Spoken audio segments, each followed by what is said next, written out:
Assalamualaikum warahmatullahi wabarakatuh. Selamat datang kembali di channel Radio Story. Masih bersama dengan saya, Mas Alan. Untuk kisah kali ini masih melanjutkan dari kisah yang sebelumnya, yaitu kisah yang berjudul Balet Orang Banten. Cerita ini ditulis oleh akun Kaskus bernama Papa Muda 099. Bagi teman-teman yang ingin membaca langsung ceritanya, nanti silakan saja kunjungi linknya yang akan saya sertakan di kolom deskripsi. Sebelum kita masuk ke ceritanya, jangan lupa untuk like, comment, subscribe channel ini dan nyalakan juga lonceng notifikasinya agar tidak ketinggalan cerita-cerita dari channel ini. Dan seperti apa ceritanya? Mari kita dengarkan.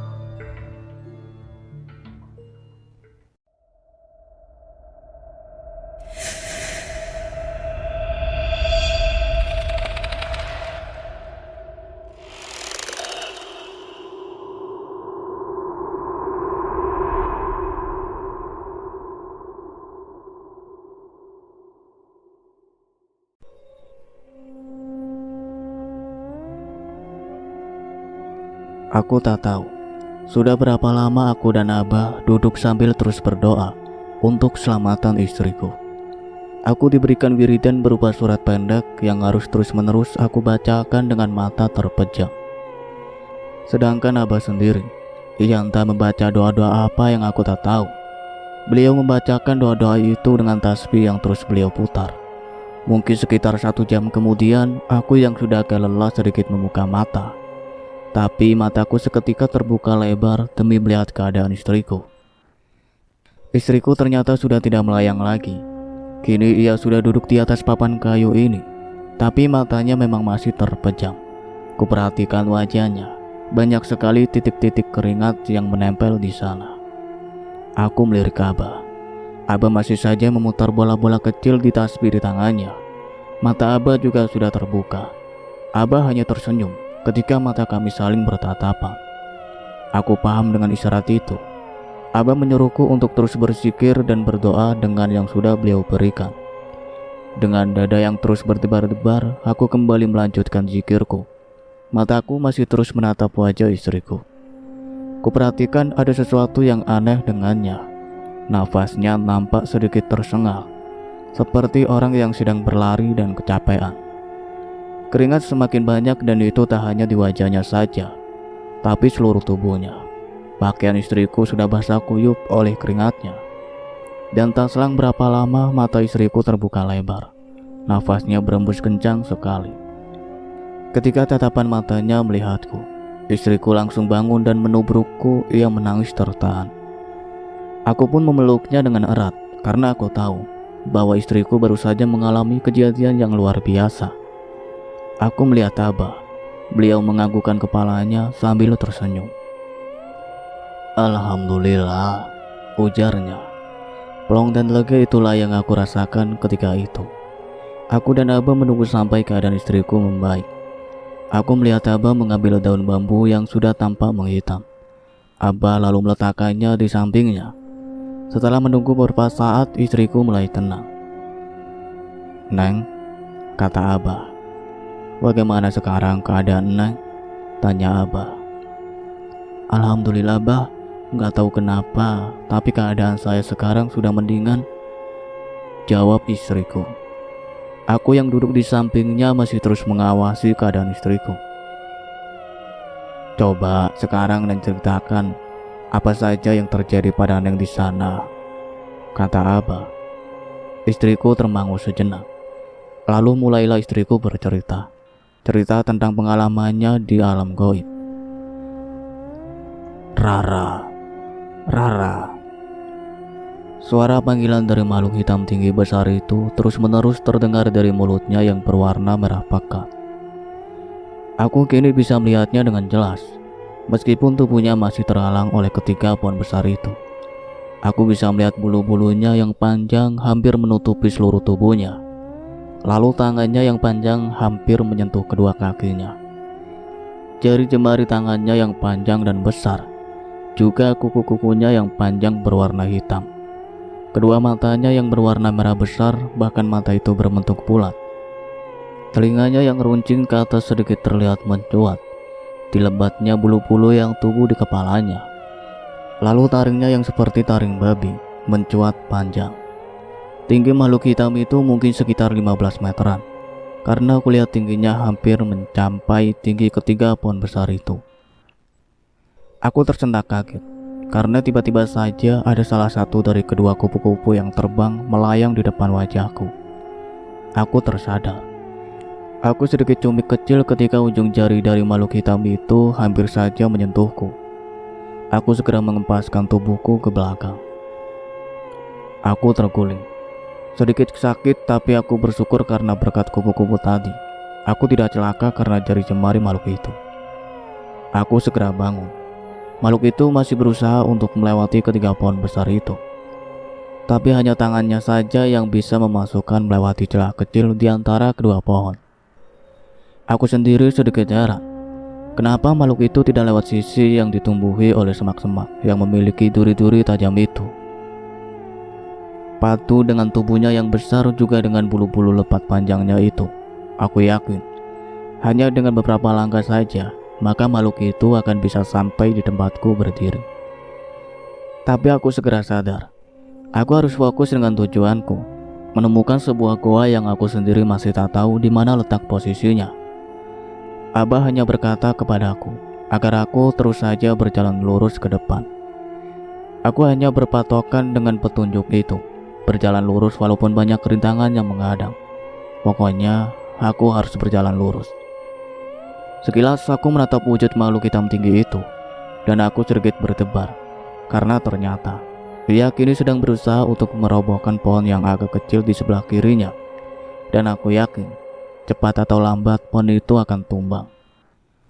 Berpikir demikian, aku lalu segera berbalik arah dan mulai berjalan cepat kembali. Di depanku sudah menunggu dua ekor kupu-kupu yang terus terbang rendah di sana, berputar-putar seperti menungguku. Aku segera mengikuti mereka, bergerak lurus ke depan dengan dibantu oleh kedua kupu-kupu itu.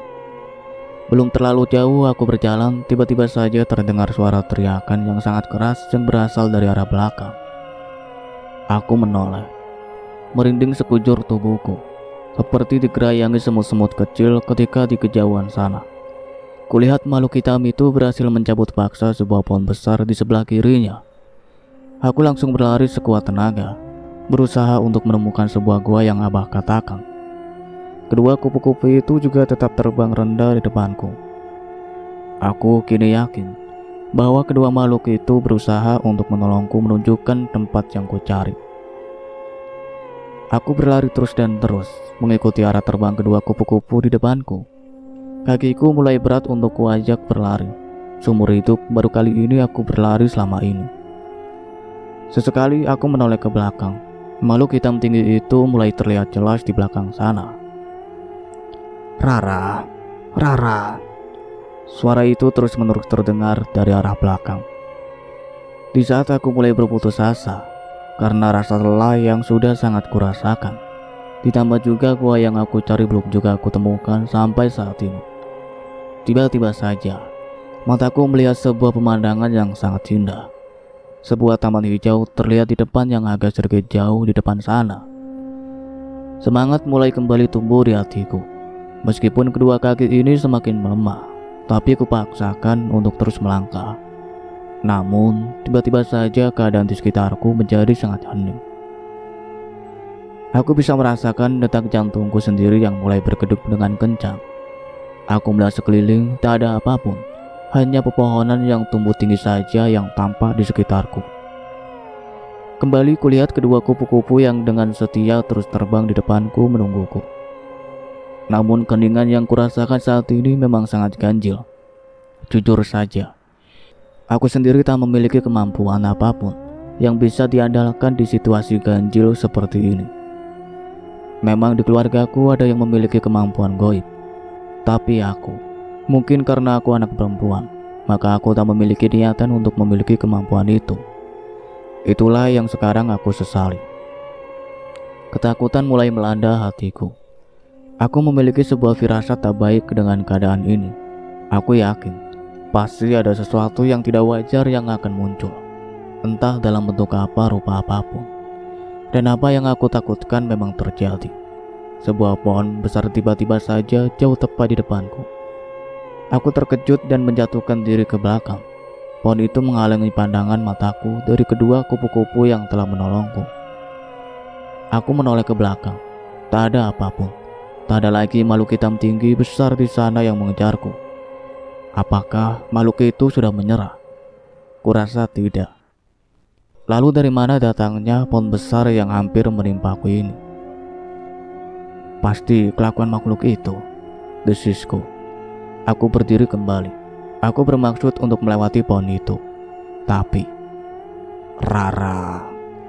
Suara itu kini sangat dekat ku dengar. Aku menoleh ke arah kiri. Mataku terbuka lebar, nafasku seakan tertahan di tenggorokan. Kepalaku langsung terasa berat. Ternyata sosok dari makhluk itu kini sudah berada di sampingku. Makhluk seperti genderuwo itu sedang dalam posisi telungkup di sampingku. Tubuhnya yang besar terselip di antara pohon-pohon dan semak belukar. Mukanya yang besar, dengan rambut panjangnya yang menutupi sebagian wajahnya, kini hanya berjarak sekitar 4 meteran saja dariku. Bisa aku rasakan nafasnya yang berbau busuk berembus kencang dan menerpa wajahku. Mual, tapi aku lupa cara untuk muntah.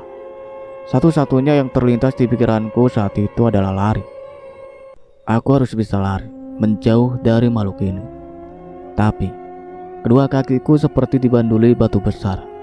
Tak sanggup ku gerakkan, barang secentipun. Wajah makhluk itu secara perlahan mendekat. Tidak dengan cara menggerakkan badannya, tetapi lehernya yang memanjang ke depan dengan perlahan. Aku hanya bisa terpaku di tempat.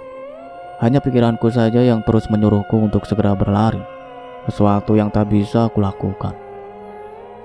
Ketika wajah itu sudah berjarak sekitar 1 meteran dariku, entah kenapa tiba-tiba saja wajahnya kembali mundur. Lalu, tubuh besarnya berdiri. Aku mendengar melihatnya. Kulihat mata makhluk itu tidak lagi melihatku, tapi ia menatap ke arah lain. Aku mengikuti arah pandangnya.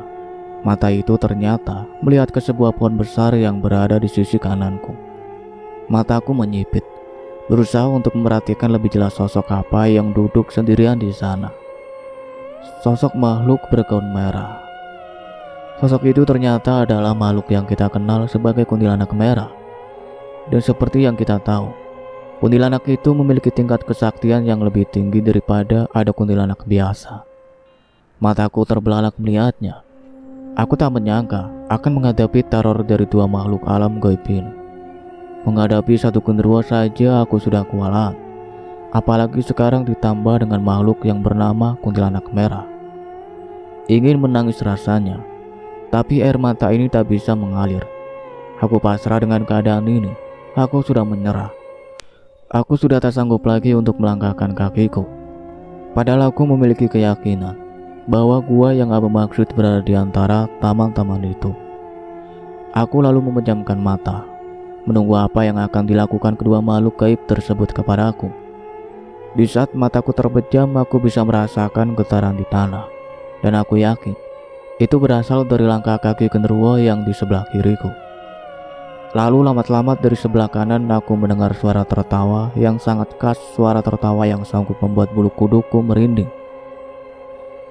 Ya Allah, aku berserah diri kepadamu, karena hanya kepadamu lah aku meminta pertolongan, dan hanya kepadamu lah aku berlindung, ucapku dalam hati.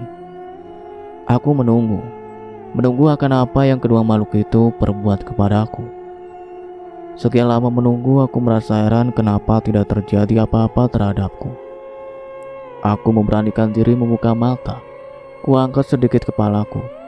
Aku menoleh ke arah kiri ke tempat genderuwo itu berada. Kosong. Tidak ada apa-apa di sana. Makhluk hitam tinggi besar itu tidak di sana lagi. Aku lalu menoleh ke arah kanan, dan ternyata di sanalah kedua makhluk itu berada. Mataku terbelalak melihat hal itu dengan mata kepalaku sendiri. Aku melihat kuntilanak merah itu duduk di bahu kiri sang genderuwo. Aku tidak tahu apa maksud dari kejadian itu, karena sejak kedatangan kuntilanak merah itu, genderuwo itu seolah-olah mengabaikanku. Padahal, dari awal aku tiba di sini, makhluk itu terus-menerus mengejarku dan mencoba menangkapku. Tapi begitu kuntilanak merah itu datang, genderuwo itu seolah-olah melupakan niatnya untuk menangkapku. Dalam pandangan mataku, aku melihat mereka berdua seperti sepasang kekasih yang bertemu setelah sekian lama terpisah. Aku harus memanfaatkan kondisi ini, kataku dalam hati. Kedua makhluk itu berdiri sambil membelakangi tubuhku. Aku berdiri dengan perlahan, mencoba untuk tidak menarik perhatian mereka. Dengan sedikit membungkuk, aku berjalan perlahan-lahan bergeser ke arah kiri. Aman. Mereka sepertinya tidak menyadari gerakanku. Setelah aku yakin bahwa usahaku akan berhasil, aku segera berjalan kembali memutari pohon yang tumbang ini. Setelah berhasil lewat, aku segera berlari kecil menuju taman yang tadi kulihat. Sesekali aku menoleh ke belakang, mencoba melihat apakah mereka mengikutiku atau tidak. Dan ternyata mereka tidak mengikutiku. Aku bernafas lega ketika aku sampai di taman yang tadi kulihat itu. Aku juga melihat kedua kupu-kupu tadi yang seolah-olah hilang ternyata nampak kembali di taman tersebut. Aku lalu duduk bersandar di sebuah batu besar yang berada di taman tersebut. Aku mencoba mengatur nafasku yang terus-menerus berdetak tak beraturan. Kembali aku menoleh ke belakang, dan tak kulihat batang hidung kedua makhluk itu. Entah mereka pergi kemana aku tak tahu. Yang pasti untuk saat ini aku merasa aman. Kedua kupu-kupu itu terbang mendekatiku. Mereka berputar-putar di atasku. Mereka berputar dan terus berputar. Bahkan kupu-kupu cantik yang memiliki ukuran tubuh agak kecil berani hinggap di lenganku. Ketika jari jemariku ini hendak menyentuhnya, kupu-kupu itu terbang kembali bergabung dengan yang lebih besar.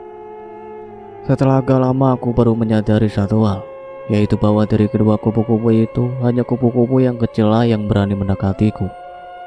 Sedangkan kupu-kupu yang lebih besar tetap berdiam dan agak menjaga jarak denganku, seolah-olah dialah yang memimpin kami.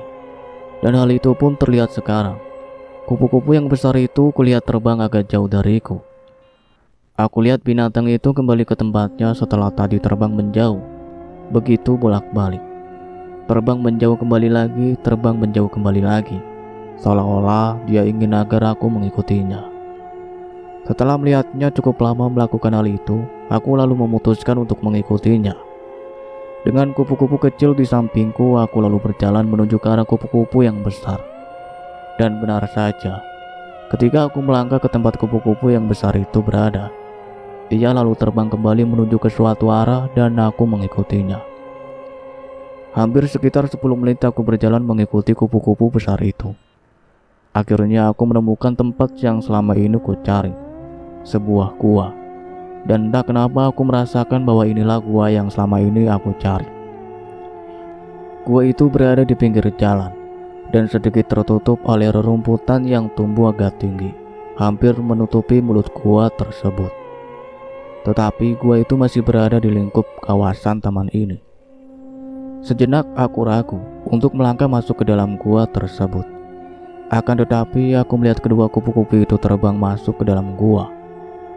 Akhirnya dengan memberanikan diri dan juga pasrahkan diri kepada Yang Maha Esa, aku melangkah masuk, menyibak rumput-rumput tinggi yang menghalangi pintu masuk ke dalam gua itu. Anehnya, saat seluruh tubuhku sudah berada di dalam mulut gua, aku seperti mendengar suara seseorang dan suara itu seperti tak asing di telingaku. Suara itu memanggil-manggil namaku. Rara, Rara. Aku dengan spontan menoleh. Aku terkejut. Di depan mulut gua, aku melihat sesosok laki-laki dengan tubuh kumal dan berbau sedang berdiri. Sukirman. Iya, laki-laki yang berada di mulut gua itu adalah Sukirman, anak buahku dan juga orang yang hendak merebutku dari suamiku. Tapi kenapa bisa dia berada di sini? Pertanyaan itu sekarang yang terus di pikiranku. Dan lagi melihat dari bentuk tubuh dan bahkan yang ia kenakan, Sukirman persis seperti orang yang baru saja kecelakaan, kumal dengan noda-noda darah di sekujur tubuhnya.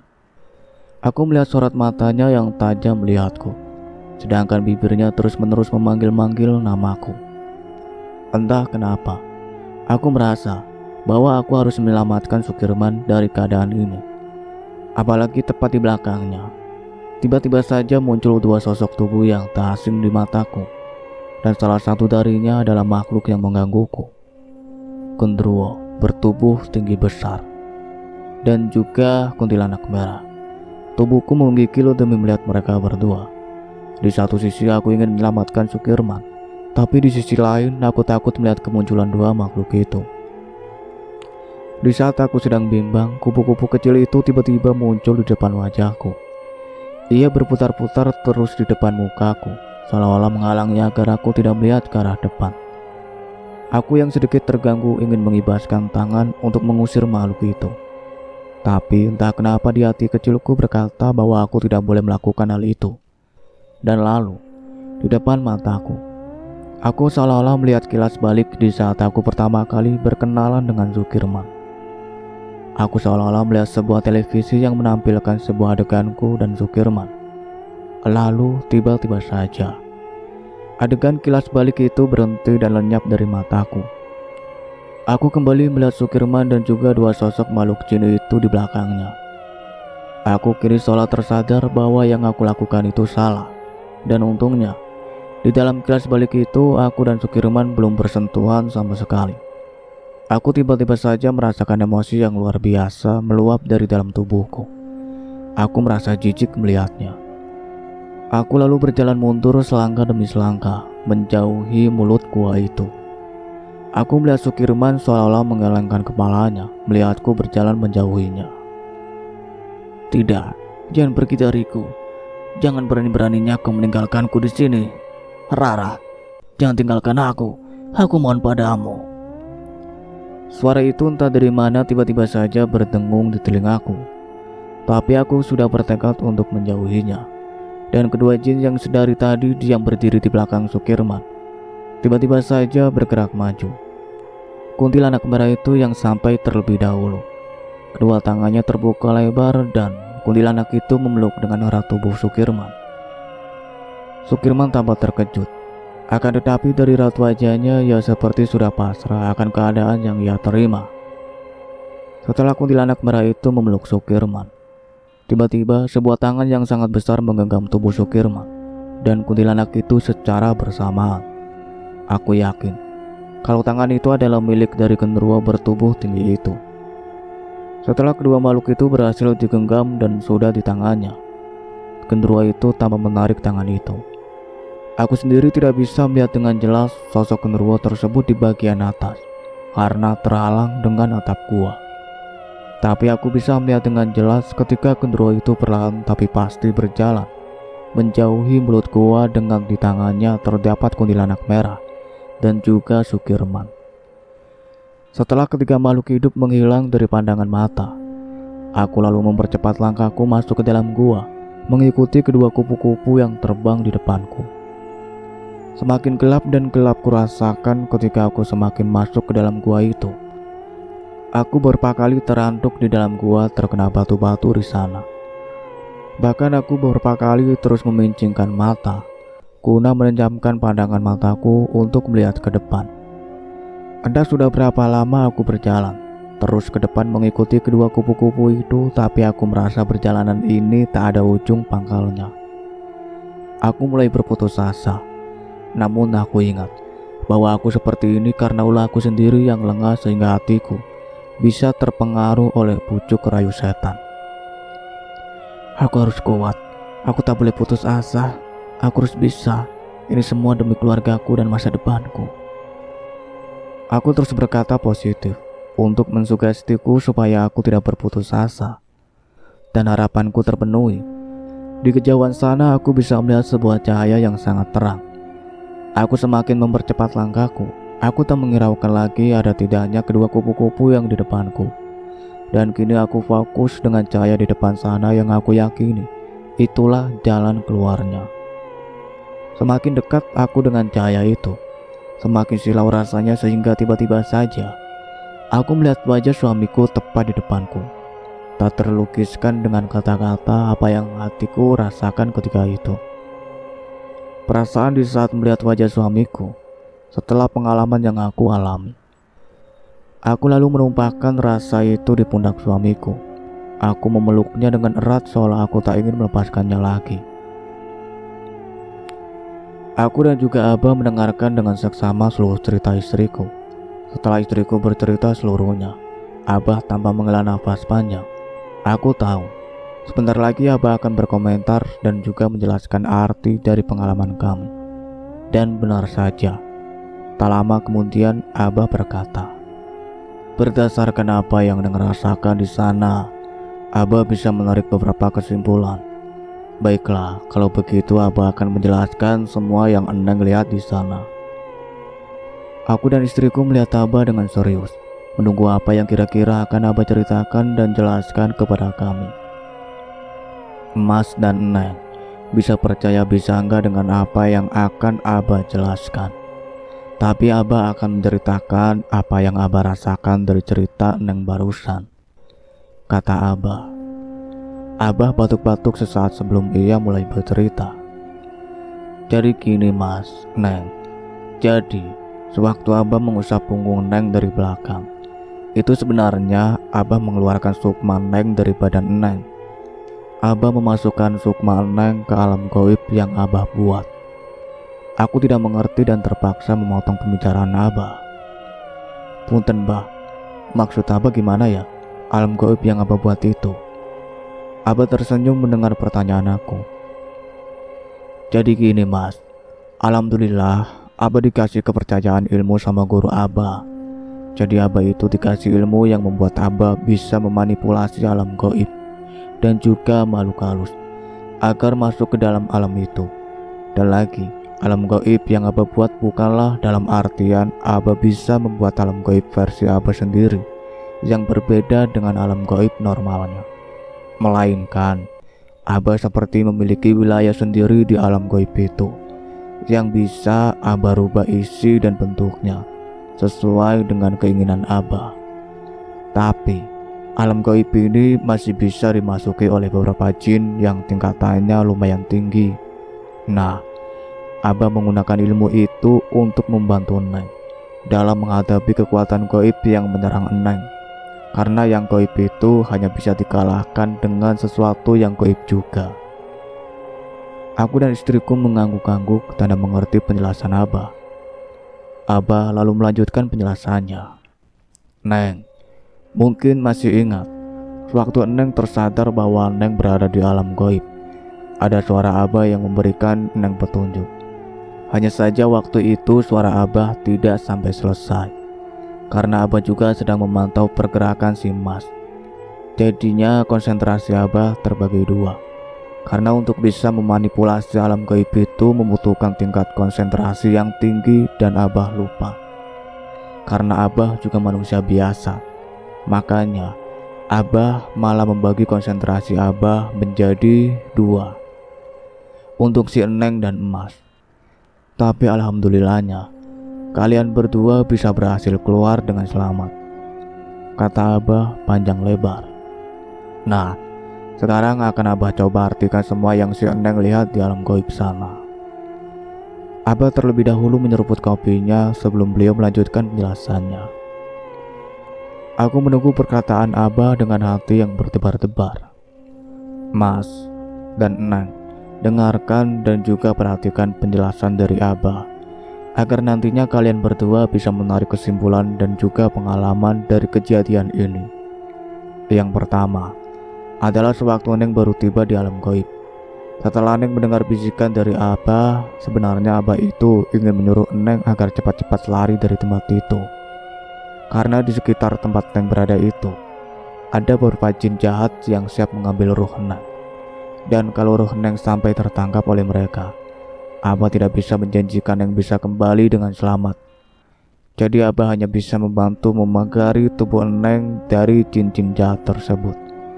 Karena itu tadi, Abah fokusnya sedang terpecah jadi dua, sehingga Abah tidak bisa fokus sama Neng saja. Aku dan istriku mengangguk-angguk tanda mengerti akan maksud dari penjelasan Abah meskipun baru awalnya. Abah kembali melanjutkan penjelasannya. Lalu suara bergemerisik yang Neng dengar saat suara bisikan Abah hilang adalah suara langkah kaki dan juga suara pohon-pohon yang bergesekan dengan tubuh raksasa dari makhluk hitam tinggi besar itu. Makhluk yang bernama genderuwo. Tapi genderuwo ini memiliki tingkat kesaktian lebih tinggi daripada genderuwo yang biasa. Karena makhluk ini sudah bersekutu dengan manusia, dan manusia itu telah memberikan sesajen yang dibutuhkan oleh genderuwo itu agar bisa naik tingkatannya. Makanya wujud dari makhluk itu agak berbeda dengan genderuwo pada umumnya. Aku mulai membayangkan kengerian macam apa yang istriku rasakan saat itu. Sendirian di sebuah tempat yang aneh dan dikelilingi oleh berbagai macam jenis jin jahat. Aku juga merasakan genggaman tangan istriku yang sangat erat di tanganku. Aku memandangnya dengan tatapan yang bercampur aduk. Lanjut pada saat Neng dihalang-halangi oleh 3 buah pohon besar di jalur Neng itu. Adalah 3 orang yang selama ini selalu menghalangi jalan kesuksesan Neng di pabrik sekarang. Satu pohon yang berdiri agak renggang adalah perwujudan dari mantan anak buah Neng yang sudah resign. Kemudian 2 pohon besar lainnya yang saling bertempetan adalah perwujudan dari Sukirman dan Rika. Abah menyeruput kopinya, lalu beliau melanjutkan penjelasannya. Dan kenapa ada satu pohon yang agak renggang? Itu karena mantan anak buah Neng ini meskipun memiliki tujuan yang sama dengan kedua orang itu, tapi mereka berbeda jalur dan ilmu. Makanya pohon itu tidak tempet dengan kedua pohon lainnya. Aku berusaha menahan amarah yang mulai merasuki tubuhku. Keterlaluan sekali perbuatan mereka itu. Hanya karena sakit hati, mereka tega melakukan sesuatu yang tak masuk akal ini. Karena perbuatan mereka, hampir saja keluargaku hancur. Bah, saya ingat sesuatu, kata istriku. Aku dan Abah memandang istriku. Dari raut wajahnya aku melihat istriku seperti sedang berusaha untuk mengingat sesuatu. Lalu istriku kembali berkata, saya ingat setelah saya bertemu dengan ketiga pohon besar yang menghadang itu. Dan di saat saya tengah kebingungan, tiba-tiba muncul 2 ekor kupu-kupu yang agak besar. Kedua kupu-kupu itu terbang dan seolah menuntun saya agar mengikuti arah mereka terbang. Karena pertolongan kedua kupu-kupu itu, saya bisa melewati rintangan 3 pohon besar tadi. Aku termenung, berusaha untuk menempatkan diri sebagai istriku, berusaha untuk merasakan ketakutan serta kebingungannya menghadapi jalan buntu. Di saat tengah dikejar-kejar oleh sosok genderuwo yang semakin mendekat selalu dibantu oleh 2 ekor kupu-kupu. Aneh dan menakjubkan. Aku lalu memalingkan wajah ke arah Abah yang kembali berbicara untuk menjawab pertanyaan istriku itu. Neng, kedua kupu-kupu itu adalah perwujudan dari diri Abah dan juga suami Neng. Aku terdiam tak mengerti. Dan Abah sepertinya paham dengan melihat raut wajahku ini. Abah kembali melanjutkan. Jadi gini mas, kata Abah kepadaku. Mas ingat, sewaktu mas sampai ke sini lagi setelah mas berhasil mendapatkan daun bambu yang Abah minta. Lalu mas Abah suruh mandi terus ikut duduk di sini bersama Abah. Dan Abah kasih mas bacaan untuk dibaca bareng sama Abah di sini. Aku ingat dengan hal itu. Dan aku mulai paham dengan maksud Abah. Tinggal tersisa istriku yang masih kulihat belum mengerti sepenuhnya. Jadi maksud Abah, kedua kupu-kupu itu adalah perwujudan dari diri Abah dan suami saya? Tanya istriku. Abah mengangguk. Istriku menatapku dengan tatapan mata penuh terima kasih. Aku hanya bisa tersenyum kecil sambil menggenggam tangannya. Abah tambah senang dengan suasana kami. Beliau kulihat tersenyum dan raut wajahnya tambah gembira melihat tingkah laku kami. Boleh Abah lanjutkan? Aku dan istriku menundukkan kepala. Agak malu juga melihat Abah tahu akan kenakalan kami ini. Jadi seperti yang sudah Abah jelaskan tadi, bahwa kedua kupu-kupu itu adalah perwujudan dari kami berdua. Abah bisa menarik sedikit dari kekuatan gaib si Mas dan mewujudkannya ke dalam bentuk kupu-kupu. Maaf Abah, menyela, kata istriku. Iya Neng, jawab Abah. Yang manakah kupu-kupu berwujud Abah dan yang manakah berwujudan suami saya? Abah memiliki wujud kupu-kupu yang besar karena Abah memang berkehendak, sedangkan si Mas adalah kupu-kupu yang agak kecil karena hanya sebagian kecil saja kekuatan gaib si Mas yang bisa Abah tarik ke alam sana. Itu pun tanpa Mas sadari, jawab Abah. Oh, seperti itu, gumam istriku. Soalnya di sana saya bisa melihat bahwa di antara kedua kupu-kupu itu hanya yang agak kecil yang sering bolak-balik mendekat, seolah-olah takut saya tersasar. Iya, memang Abah menyuruhnya untuk terus menempel dengan Neng. Istriku kembali mengangguk. Kemudian, kata Abah mulai melanjutkan penjelasannya. Apakah Neng ingat bahwa di saat genderuwo itu hampir menangkap Neng, lalu dari sisi yang lain muncul sosok kuntilanak berpakaian serba merah? Istriku mengangguk. Apakah Mas masih ingat tugas yang Abah kasih ke Mas? Aku juga mengangguk. Masih Abah. Nah, biar Abah ceritakan tentang sesuatu. Aku dan istriku mendengarkan. Jadi, daun bambu yang Mas cari dan Mas bawa adalah tempat tinggal pimpinan dari seluruh jenis kuntilanak yang berada di kebun Abah. Maka dari itu, sewaktu Mas dan Soleh hendak mengambil daun bambu itu, banyak gangguan untuk membuat Mas gagal. Tapi Bah, kenapa ada pocong juga di sana? Apakah pocong itu juga merasa keberatan dengan dibawanya Ratu Kuntilanak dari tempatnya? Tanya aku. Kalau masalah pocong itu, Abah hanya bisa mengandaikan saja. Jadi gini, misal di sebuah perumahan dan hubungan antara mereka terjalin dengan baik. Lalu suatu hari tiba-tiba saja ada salah satu warga perumahan itu yang diganggu oleh orang luar. Apakah para tetangganya akan berdiam diri saja? Tanya Abah. Aku menggeleng. Nah, seperti itu juga dengan si pocong itu. Mungkin saja dia sudah akrablah bahasanya dengan semua jenis jin di sana. Jadinya, dia juga ikut berusaha menghalangi diambilnya pimpinan kuntilanak di sana. Jelas Abah. Aku menganggukkan kepalaku dengan paham. Ternyata tidak di dunia nyata saja tolong-menolong itu ada. Di alam gaib juga ternyata hal itu berlaku. Pikiranku lalu tertuju dengan makhluk cantik di ujung perjalananku dengan Soleh. Sebelum aku sempat mengutarakan kembali pertanyaan itu, Abah tiba-tiba berbicara. Dan sekali lagi Abah jelaskan bahwa jin wanita yang menghadang Mas di ujung jalan keluar dari kebun Abah itu adalah jin terkuat yang sengaja Abah taruh di sana untuk mengayomi mereka yang di sana agar tidak terjadi hal-hal yang tidak diinginkan. Kata Abah seolah tahu akan pertanyaanku yang selanjutnya. Setelah Abah berkata demikian, di telingaku aku mendengar ada suara halus seperti suara nyamuk yang mengelilingi telinga kita di saat kita hendak tidur kalau di kampung-kampung sana. Sebaiknya Mas jangan dulu mengungkit-ungkit masalah jin perempuan berwajah cantik itu. Abah takutnya si Eneng nanti tersinggung dan cemburu. Soalnya kondisi Eneng masih belum stabil sepenuhnya. Aku mengarahkan pandangan mataku ke Abah. Abah juga ternyata tengah melihatku. Aku pun mengerti akan maksudnya. Aku lalu menganggukkan kepalaku perlahan. Kembali di mana Neng melihat kemunculan sosok kuntilanak merah itu, ujar Abah.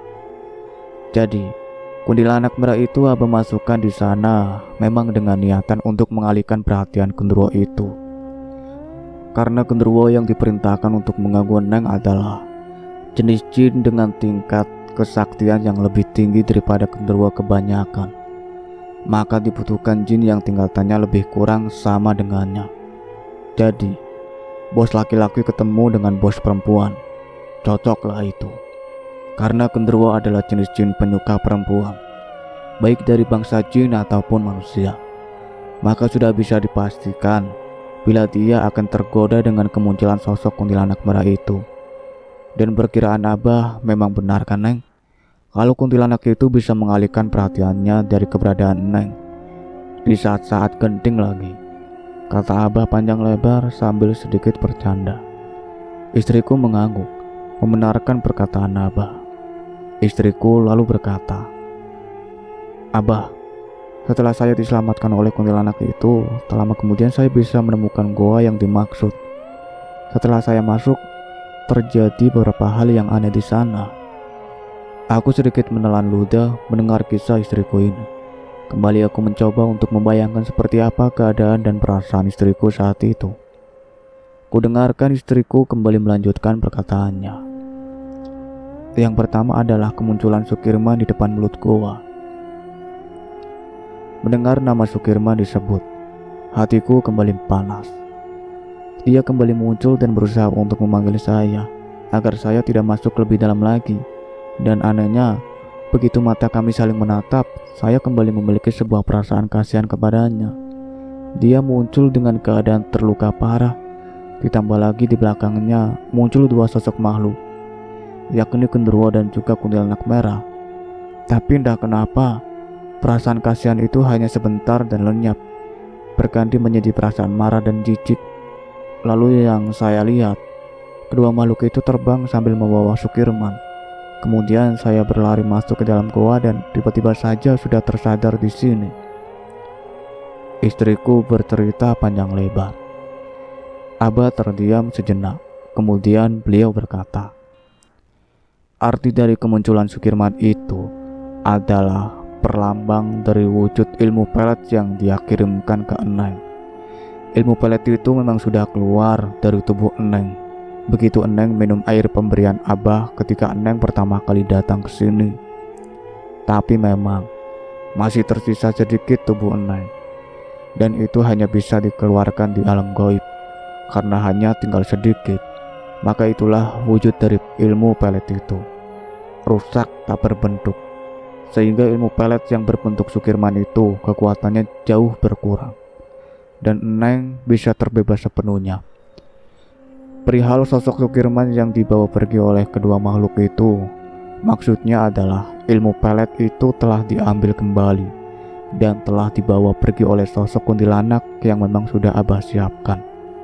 Karena kuntilanak itu juga butuh untuk meningkatkan kesaktiannya di alam gaib sana. Makanya ia mau Abah suruh. Kalau masalah genderuwo, dia itu sudah kadung jatuh hati dengan kuntilanak itu. Makanya ia pun kini sudah ikut kemanapun kuntilanak itu pergi. Aku dan istriku mendengarkan seluruh penjelasan Abah dengan seksama. Dan aku pribadi sudah menyetak semua perkataan Abah dengan baik. Sehingga bila mana terjadi lagi hal seperti ini, aku tahu harus berbuat apa. Alhamdulillah, sekarang Eneng sudah terbebas dari ilmu pelet ini. Bersyukurlah kepada Tuhan Yang Maha Esa, karena dengan izin dan ridhonya, Eneng bisa sembuh kembali. Iya bah, sahut istriku. Aku sendiri langsung bermunajat kepadanya, berterima kasih dan bersyukur atas apa yang terjadi. Karena aku yakin, hal buruk pun kalau kita mau berpikir pasti ada sisi baiknya yang bisa dipetik. Abah kemudian berkata kepadaku, "Mas, ingat pesan Abah ini. Semakin bagus sesuatu yang kita miliki, semakin banyak pula yang ingin mengambilnya. Jadi Abah harap Mas bisa berubah sifat Mas yang kurang perhatian itu kepada istri.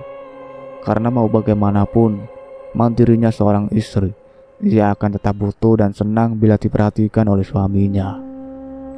Aku mengangguk. "Iya bah, saya janji akan lebih perhatian lagi dengan istri saya." "Bagus," kata Abah dengan senang. Abah kembali berkata, "Sekarang Abah akan berikan amalan untuk benteng kalian dari gangguan-gangguan gaib, baik itu dari manusia dan jin." Kami bersiap mendengarkan dan mencatat perkataan Abah. Yang pertama, sholat 5 waktu jangan sampai ditinggalkan.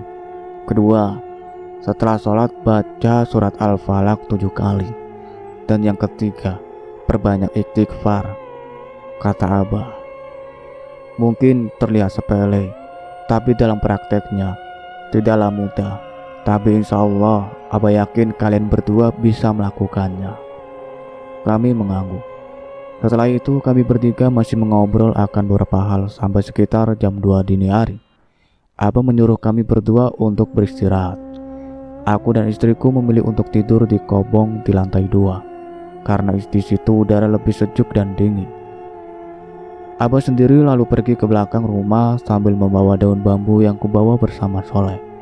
Entah mau diapakan. Aku sendiri tak sempat bertanya. Aku terlalu lelah dengan semua peristiwa ini. Aku dan istriku lalu beristirahat di lantai 2 kobong atau saung utama Abah.